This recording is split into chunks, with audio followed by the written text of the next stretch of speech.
reading Rhino's Horns, and this is by Michael Terry.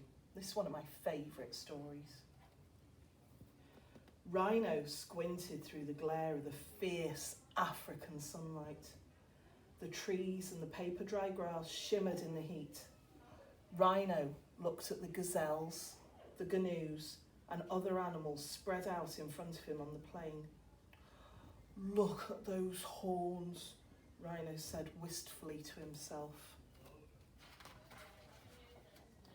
Curved horns, spiraled horns, thin, wavy, elegant horns, all such interesting shapes. I bet everyone else is so pleased with their horns. I expect they all have a good laugh at mine. His thoughts were interrupted by Baboon.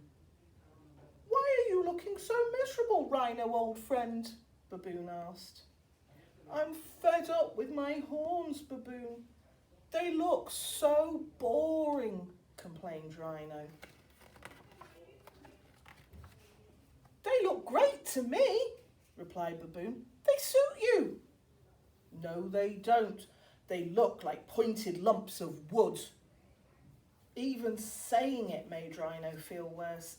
Why didn't he have interesting fancy horns? He couldn't help thinking to himself. Baboon decided to cheer Rhino up and get him to appreciate his horns. "Listen, Rhino, let me have a go at brightening them up for you. Just wait here. I won't be long." Baboon went off to get what he needed. Soon Baboon returned, carrying a large bundle of assorted bits and pieces, leaves, twigs, flowers and fruit. "Okay, Rhino, let's get started," he said with a smile. Half an hour later, Baboon stepped back to admire his work. "How's that?" he asked Rhino with pride. "No, honestly, Baboon, that just makes me feel dizzy." "Really? Okay, I'll try something else." "How's that, my friend?" Baboon asked a little later. No, Baboon. With all those flowers, I'll have butterflies and bees flying around my head all day." "And this?" Baboon asked with a small smile. No, Baboon, that's just too silly." "How about—" "Stop! I've had enough. Oh, it's not working, Baboon, and oh dear, Gnu and his friends are coming over. Oh, I must hide." And saying that, Rhino stuck his head into a bush. "Hi, Rhino," greeted Gnu. "Mind you don't scratch those great-looking horns of yours in that bush." "He's so lucky having such big, strong horns," said a gazelle.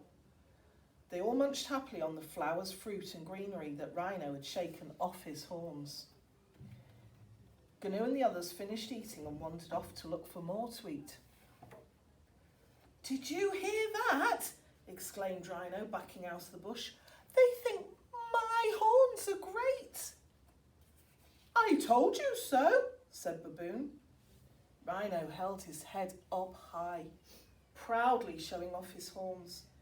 "See, they're not boring at all, are they, old friend?" asked Baboon with a smile. "No, Baboon, they're not," replied Rhino, and he smiled happily. The end.